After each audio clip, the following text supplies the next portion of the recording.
Giulio, allora, si può fare un riferimento temporale, perché siamo appena tornati dalle vacanze, infatti io sono abbronzato perché sono stato in panciolle sulla spiaggia e tu no. Io sono qui dal 18 agosto. Dal 18 agosto, esatto. Sperimentando. Speriamo che qualche differenza c'è e che quindi... Ma nel corso dell'anno ne vedrete delle belle. Delle belle, benissimo, piano piano. Siamo qui perché abbiamo già fatto varie volte prove di prodotti Cord. Te lo ricordi? Te lo ricordo. Questa già l'ho fatta. Io questo me lo ricordo perché l'ho provato qualche annetto fa. Dunque, stiamo parlando di un prodotto non recentissimo perché è stato introdotto sul mercato nel 2018. Non di meno è ancora a catalogo, così come il suo fratello maggiore Dave, che abbiamo provato qui sul canale con grande entusiasmo da parte mia, non so se da parte vostra, ma da parte mia sicuramente. E anche mia. E anche tua. Questo qui nel catalogo della Cord è il modello che viene prima. Costa evidentemente molto di meno. Allora, qualcuno ci dice, ma i DAC invecchiano, soprattutto nel caso di Cord non è così, ma ve lo diciamo tra poco. Subscribe, campanella, www.audio2g.com. Che qualcuno comincia a leggere e questa cosa ci fa molto piacere. A tra poco, ciao. Ciao.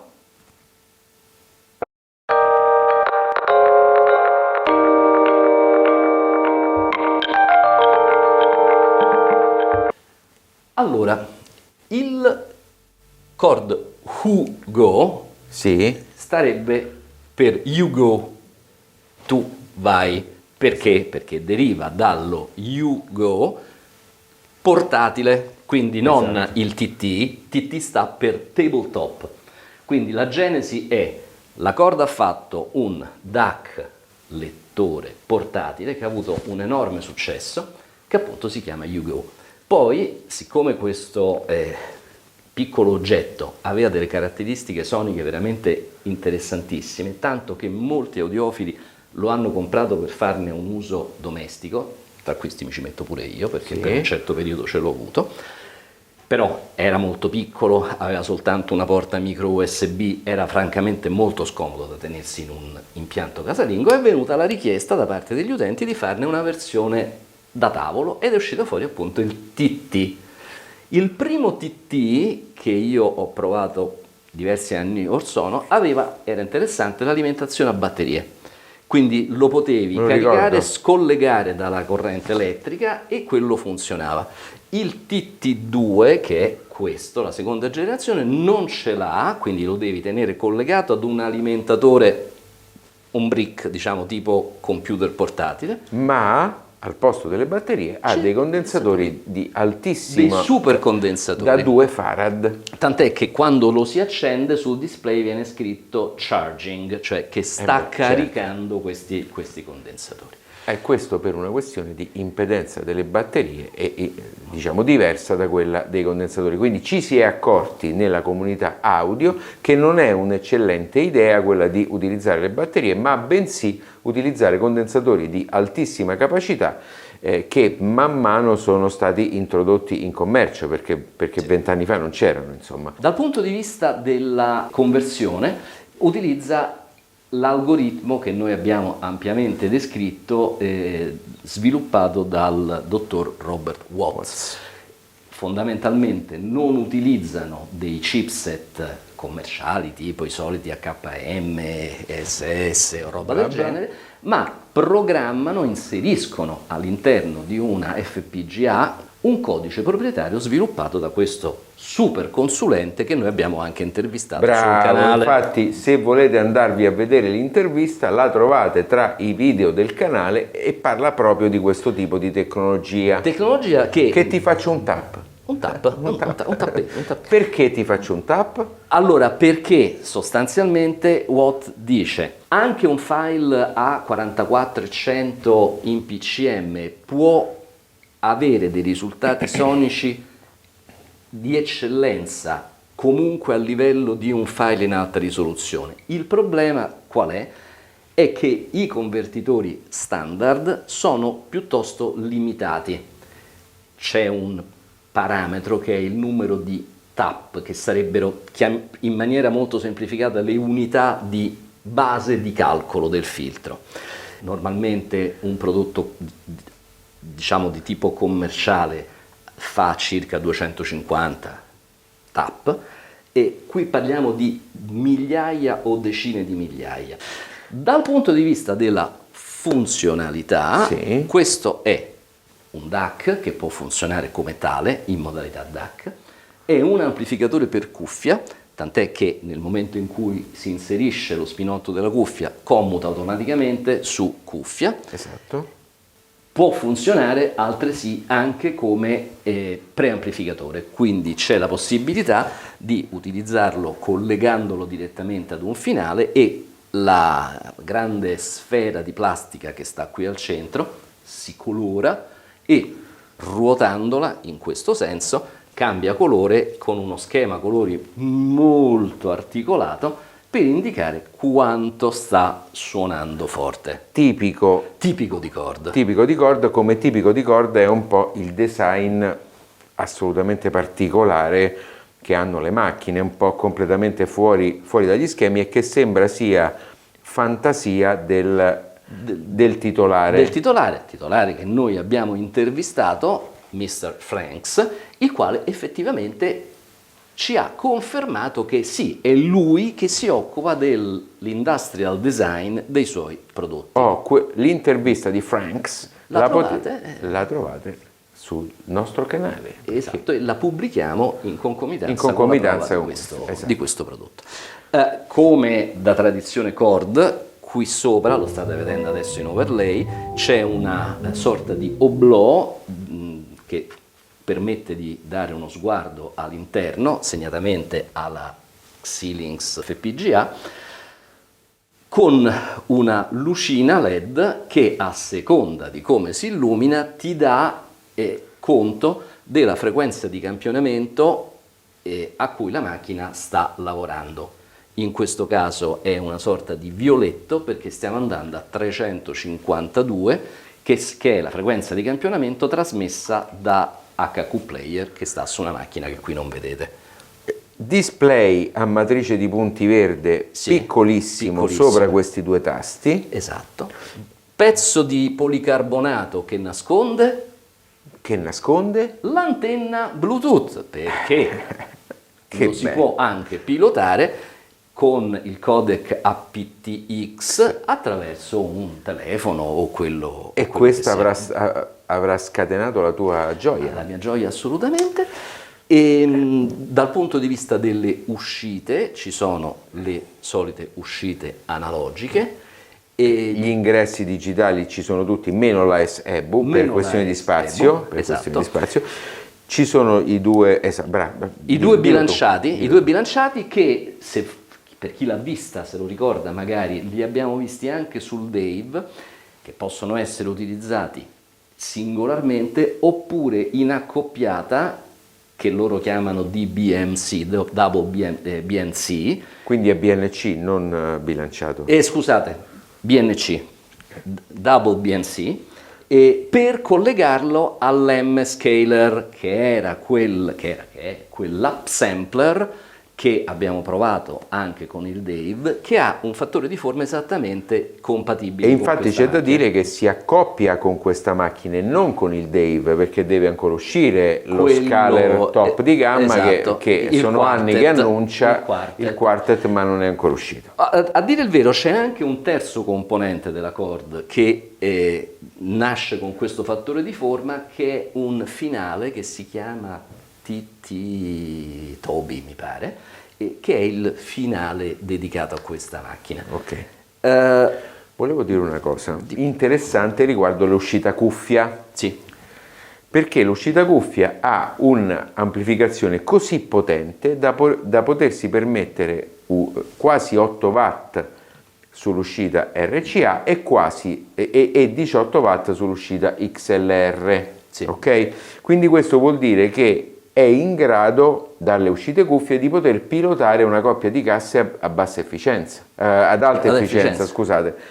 efficienza. Quindi attraverso un cavo dedicato, che ovviamente è un cavo che dal jack cuffia va ai diffusori, si possono pilotare anche delle casse direttamente. Questo vuol dire che le sezioni di uscita cuffia sono molto molto performanti, esuberanti, e quindi potreste anche decidere, nel caso voi aveste delle casse ad alta efficienza, di non comprare proprio un amplificatore finale e di scegliere di utilizzare direttamente questo. Quando invece si va in modalità preamplificazione, ovviamente le sezioni di uscita sono diverse e quindi le tensioni di linea sono più basse, altrimenti distruggeremmo i diffusori e il circuito d'ingresso dell'amplificatore. Una cosa interessante è che nel momento in cui lo si utilizza, come lo stiamo utilizzando noi, in modalità DAC, si può però decidere la massima tensione d'uscita. Esatto. Quindi si può limitare la tensione d'uscita onde evitare che magari un amplificatore guadagna troppo e quindi poi ti ritrovi con la manovra del volume che lavora male. Certo. Questo è un aspetto interessante. Altre cose, qui ci sono, va bene, dei piccoli bottoni che servono per l'accesso al menu e la navigazione attraverso le voci di menu che contengono fondamentalmente i 4 filtri a disposizione. E questa per me è una scelta piuttosto saggia perché non ce ne sono 100.000, le differenze non sono troppo forti, diciamo che grosso modo si tratta di 2 filtri e di ognuno c'è una versione warm, un po' più calda, quindi fondamentalmente sono 2 filtri declinati in 2 salse differenti. I filtri funzionano in PCM e funzionano anche in DSD. C'è un telecomando plasticoso, ma insomma comunque funzionante per quel che serve, assolutamente. Crossfeed per le cuffie. Quello che volevo dire, infatti bravo, è interessante. Che cos'è il crossfeed fondamentalmente? Siccome le cuffie funzionano left e right e non ti danno la stessa sensazione che hai quando ti metti davanti ai diffusori, perché non c'è nessuna interazione tra una cassa e l'altra. Il crossfeed invece, che tra l'altro fa anche l'SPL, permette di inserire all'interno di un canale una certa parte dell'altro canale riverberato e quindi ti dà la sensazione di ambienza, e che trovo estremamente intelligente e interessante, perché leva quella sensazione all'ascolto della cuffia di eccessivo isolamento e ti riesce a ricreare meglio quella sensazione di ambienza che poi è quella che inseriscono al momento della registrazione. Certo. E che quindi può essere molto utile per chi ascolta in cuffia, come te, Giulio. No, allora, diciamo a questo proposito, volevo chiarire per un attimo la mia posizione perché, tanto per cambiare, ci sono state un po' di polemiche in merito. Il fatto che io non utilizzi le cuffie non significa che io stia perorando la mia causa o una sorta di crociata contro le cuffie, Dio me ne scampi e liberi. È soltanto che il sottoscritto non riesce a tenersi le cuffie in testa per più di 30 secondi. È un mio limite, se vogliamo, da recensore lo riconosco, è un mio difetto perché io dovrei poter essere in grado di recensire anche le cuffie, ma non ci riesco e purtroppo è una mia limitazione. Detto questo, massimo rispetto per chi utilizza le cuffie, per chi è competente di cuffie, cosa che io effettivamente non sono, quindi smetteremo di ironizzare su questo tema perché abbiamo capito che suscita le ire di qualcuno, però questa è la posizione. È un po' una schermaglia scherzosa fra di noi, ma sì, che si ferma là, perché poi siamo in un mondo libero dove se tu vuoi e ti piace usare le cuffie lo puoi fare, se a te non piace e a me sì, siamo non solo persone libere, ma all'interno di un contenitore come questo avere 2 opinioni diverse forse è molto più utile anche per chi ci guarda, no? Comunque tutto questo per chiarire che non sto minimamente pensando di prendere in giro chi ascolta con la cuffia. Ripeto, massimo rispetto, ognuno ascolta come gli pare. Allora a questo punto, Giulio, possiamo lanciare una campagna di raccolta fondi per comprarti una cuffia, così magari. Grazie, ma ce ne ho pure avute tante, non è che non ci ho provato. Andiamo allo sventramento, va. Ciao. Giulio, sono bello oggi? Sì, no, va bene. No, è perché abbiamo una nuova... Che ti fa bello, una nuova videocamera che ti fa bello. Che per i nostri followers è la DJI Osmo Pocket 3, che sostituisce la 2, che per tanto tempo ci ha aiutato. Allora, potrebbero anche dire chi se ne frega, ma vabbè, però noi siamo orgogliosi di questo upgrade. È un nostro giubilo. Allora, inquadriamo la palletta. Se ci riesco, con piacere. Eccolo. Inquadriamo la palletta, Giulio. Perdonerete, magari ci sarà qualche incertezza in questa cosa, ma... Questa palletta è quella che corrisponde sul pannello superiore con il controllo del volume. Esattamente. Okay. Se la ruotiamola. Vedete che cambia colore? Cambiano colore i LED che stanno a destra e a sinistra della palletta. Questo perché così la palletta fa un colore diverso secondo il livello del volume, giusto? Ho capito? Quando era blu stava al massimo del volume. Eccolo, blu. Esatto. Blu. Perfetto. Mentre invece se uno lo mette in modalità DAC, si spegne. Giustamente, perché il volume non serve. Esatto. Inquadriamo poi, perché so che a te piace, lo splendido modulo Bluetooth. Lo splendido modulone Bluetooth, che è questo scatolotto di plastica. Che ho la sensazione... Aspetta, questa è l'antenna, questo è il modulo. Sì. Che ho la sensazione sia un modulo relativamente commerciale, ma con scritto Cord sopra. Vabbè, potrebbe essere, vabbè. Allora, quindi, antenna, cavo dell'antenna, e qui vediamo un'antenna standard inserita all'interno di questo scatolotto di plastica. Questo perché, Giulio? Perché se la mettevano dentro questo popò di contenitore di metallo, il segnale radio non avrebbe mai agganciato. Giusto, perché tutto quanto il contenitore lo possiamo anche vedere meglio qui, dove si vedono al solito i passaggi della macchina a controllo numerico. È tutto quanto completamente di alluminio aeronautico, come nella migliore tradizione Cord, e quindi sarebbe stata una gabbia completa. Esatto. E quindi hanno fatto questa scatola di plastica dove hanno inserito l'antenna. Allora, questi sono i moduli, i semiconduttori di uscita, che sono 1, 2, 3, 4 coppie a canale. Ok, siccome sono XLR e RCA, quindi sono 2 coppie e 2 coppie, però una dotazione sontuosa, come tu dici, per essere un DAC e anche per essere un amplificatore per cuffia, perché questo riesce a erogare un massimo di 18 watt su 8 ohm. Ok, e quindi ovviamente erogati da questa pletora di semiconduttori che non hanno bisogno di dissipazione. Poi spostiamoci verso i famosi condensatori. E questi secondo me a te piacciono tanto. Mi piacciono tanto, vedi, siccome è alimentato a 15 volte e questi sono in parallelo all'alimentazione, sono 5, 10, 15. Sono 13. 15, sono 16,5 perché sono 5,5. Vedere il valore, lo spaventoso valore di 5 farad a condensatore, quindi in tutto abbiamo 5, 10, 15, 20, 25, 30 farad. E infatti sulle specifiche c'è scritto 30 farad. Che è tanto? È tantissimo. Per fare con condensatori non da 5,5 volt, ma i normali condensatori da 35 volt, 50 volt e 5,5 farad, probabilmente non basterebbe questa intera scrivania. Giusto? Poi ci spostiamo al centro. Spostiamoci al centro.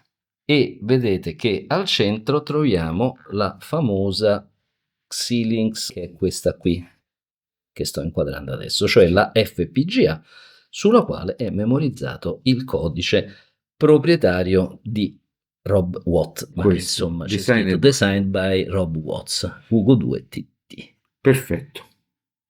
Sezione di alimentazione, questo è il filtro di ingresso della 15 volt. Ok, induttori, condensatori, poi abbiamo già visto i grossi condensatori e poi ci spostiamo verso i 3 jack di uscita, che sono 2 da 6,3 volt e uno da 3,5 mm, che servono per le cuffie, con il relativo relè di muting. Questi sono i tasti di controllo, che sono menu, set e standby fondamentalmente. E poi questi sono i relè che fanno il muting dell'uscita, e servono anche per fare in modo che tra i cambi di risoluzione non ci sia il TOC, perché il relè aggancia poco prima del TOC e poi sgancia di nuovo. E poi direi basta, perché a parte il circuito stampato fatto, questo è un 4 strati, RAM spesso, vedete poi come è disegnato perfettamente a funzioni, quindi questa è tutta la parte di conversione. Sì, conversione e preamplificazione. Questa è la parte. Sì, perché diciamo subito sopra alla scritta CHORD sulla PCB ci stanno i componenti del pulse array, che è quello che fa proprio fisicamente poi la conversione da digitale ad analogico. Esatto. Io ho molto apprezzato la presenza di questo flat cable molto lungo, talmente lungo che permette di aprirlo e appoggiare il pannello superiore l'uno accanto all'altro. Cosa che non ci capita con gli SMSL. Esatto. Dobbiamo fare dei contorcimenti tremendi per poterli staccare e riattaccare. Basta, direi molto semplice. Cioè molto semplice, molto lineare come costruzione, no, semplice, qua non c'è niente di semplice. Certo, però forse è un complimento semplice perché è molto complesso, ma è realizzato così bene che è anche semplice. Adesso andiamo all'ascolto, Giulio, che da una parte ci ha confermato il carattere chord, dall'altra parte ci ha notevolmente affascinato. Assolutamente. Ciao, a dopo. Ciao. Caro Giulio, allora, se stiamo ascoltando una musica di sottofondo, non può essere riprodotta dal TT2, perché il TT2 lo abbiamo qui.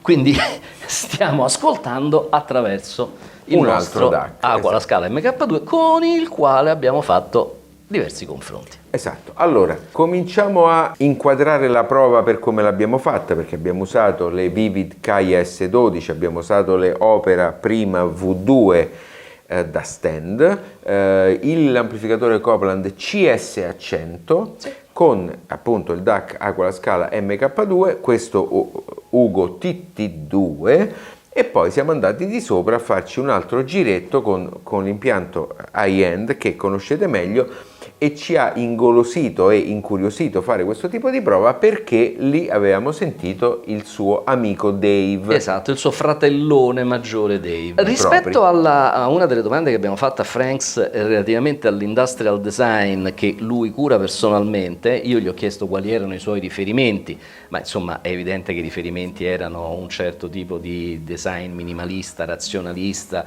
che a lui piace molto.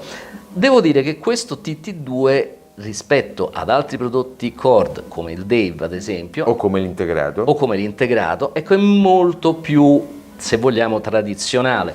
In fondo gli elementi tipici di Chord sono questa sfera in metacrilato retroilluminata, che però quando lo si usa come DAC non funziona, è spenta, ma quando lo usi come pre si illumina e via via che tu alzi e abbassi il volume cambia colore. E poi vedete il classico oblò da cui si vede l'interno, però in fin dei conti l'unica stranezza dal punto di vista del design è che è uno dei pochi componenti hi-fi quadrati, perché sostanzialmente è un quadrato di spessore piuttosto limitato, e questo rispetto ad altri prodotti Chord che abbiamo provato, che hanno magari un'estetica un po' più strana, un po' più bizzarra, forse lo rende più accettabile, più digeribile da alcuni audiofili magari un po' più tradizionalisti, che hanno storto il naso e storto la bocca rispetto a quel design. E storcessero pure. Allora, dove si colloca dal punto di vista del mercato? È un DAC che costa 5.000 euro, quindi un medio di gamma, con uscite bilanciate e sbilanciate, è intrinsecamente bilanciato, però si adatta molto bene anche ad amplificatori sbilanciati, perché c'è il discorso di bilanciatore e sbilanciatore. Dal punto di vista del suono vorrei lasciare la parola all'architetto Salvioni, che è un grande estimatore del marchio. Te lo ricordi questo, no? Me lo ricordo. Allora, sì, io il motivo per cui insomma, ho insistito per fare la prova con l'impianto quello grande è perché la gran parte del tempo lo avevamo fatto con il Dave, e quindi mi interessava capire quali erano, sempre con il valore che hanno gli ascolti fatti a distanza di 2 mesi, 3 mesi, però insomma un minimo di memoria uditiva l'abbiamo sviluppata, e quali erano le differenze. E la conferma è stata che appunto questo TT2 suona in maniera piuttosto simile al fratello grande, e un po' in scala, cioè riducendo quelle che sono le caratteristiche evidenti di quel prodotto, di un pochino. Però è pur vero che nel bilancio del prezzo ci ballano circa 10.000 euro, sì, 9.000 euro, sì, qualcosa del genere. Quindi la prima cosa che saltava all'attenzione con il Dave era la dimensione monumentale dello stage. Stessa cosa con il TT2, forse un pochettino più contenuto. L'altro aspetto era la straordinaria articolazione nel senso della profondità, cioè la scansione dei piani sonori. Io tenderei a dire che è quasi la stessa. Quasi la stessa. Quasi la stessa. Cioè, veramente molto impressionante. Sono solo queste le 2 caratteristiche del suono di questo prodotto? No, perché ce n'è un'altra che a me ha molto affascinato, sicuramente appartiene anche al Dave, ma come dire, l'ho notata maggiormente in questa prova: la capacità di estrazione di dettagli a bassissimo livello. Allora, nella prova l'ho scritto, c'era una traccia che inizia con una percussione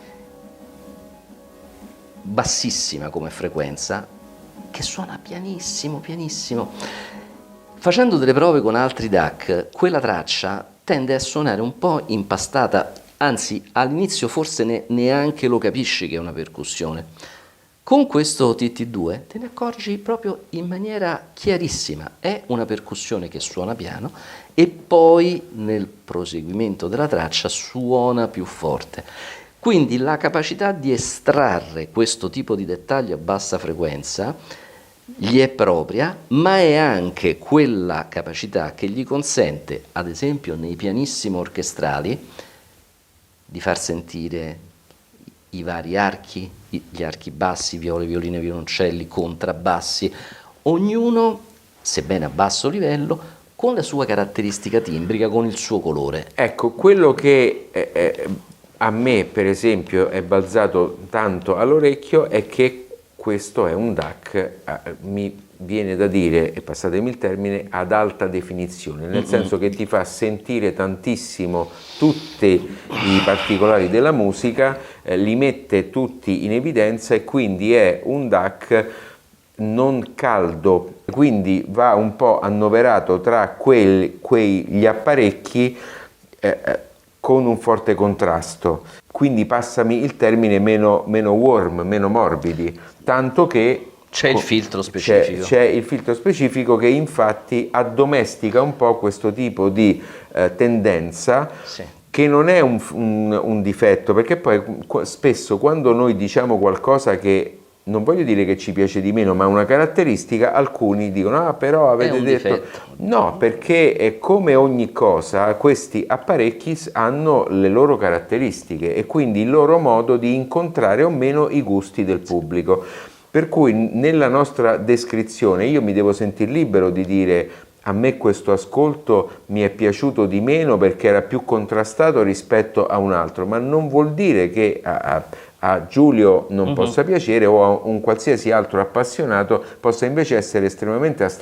attratto da un suono come quello del TT2 piuttosto che da quello di un DAC che invece gli dà un riscontro più morbido, come poi del resto è La Scala. La Scala è un DAC che pur mettendo perfettamente in evidenza tutti i dettagli, tende ad ammorbidire di più, a essere più dolce, più docile, più gentile. Ecco. Detto questo, su cui sono d'accordissimo, io vorrei anche invitare tutti voi che ci ascoltate gentilmente a non vederla nei termini allora è meglio A o è meglio B. Sono due cose differenti. C'è stato qualcuno che in tempi recenti mi ha chiesto una classifica fra due finali di livello stellare. Io non posso dire è meglio A o è meglio B. Posso dilungarmi anche per ore a descrivere a parole il suono di A e il suono di B. Sarebbe noiosissimo, ma comunque sarei in grado di farlo. Ma non dirò mai che A è meglio di B, perché sono due suoni differenti, due modi di proporre il suono in modo completamente differente. Quindi è un po' il bello di questo gioco, insomma, non c'è una realtà e quello ci si avvicina di più. Tutto qui. Atterriamo dicendovi che questo Ugo TT2 che aspetta, piccola parentesi, lo abbiamo provato anche con le cuffie. Sì. L'ho provato anche con le cuffie, è un amplificatore per cuffie stellare potentissimo, che è in grado di pilotare anche i sassi, permettetemi il termine un po' così fantasioso. Quindi gli amanti della cuffia credo che abbiano pochissime alternative in questa fascia di prezzo, con questa capacità di pilotaggio che va oltre, tanto che, ce l'abbiamo detto più volte, potendoci collegare addirittura un diffusore a bassa efficienza ed avendo addirittura 18 watt sull'uscita bilanciata, significa che di potenza ce ne ha non da vendere ma molto di più. Quindi chi lo vuole usare solo come amplificatore per cuffia credo che abbia pochissime alternative se non questa. Bene, quindi siamo rimasti molto soddisfatti da questo. Non ne dubitavo, DAC, ma insomma è stata una conferma sicuramente. Ed è la conferma, attenzione, aprite bene le orecchie, che non è detto che un DAC, fra virgolette, vecchio come questo, che è del 2018, sia un DAC che non aggiornato / aggiornabile o che suoni male. Ci sono alcuni DAC, e del resto anche il Dave non è nuovo. Il Dave non è nuovo neanche l'MPD8 di playback. Bravo, ci sono dei DAC che suonano alla stragrande, anche perché siccome oramai abbiamo raggiunto un livello di risoluzione dei file tale da essere molto più che soddisfatti, i DAC che convertono file di altissimissima risoluzione oramai hanno relativamente poco senso. Sì.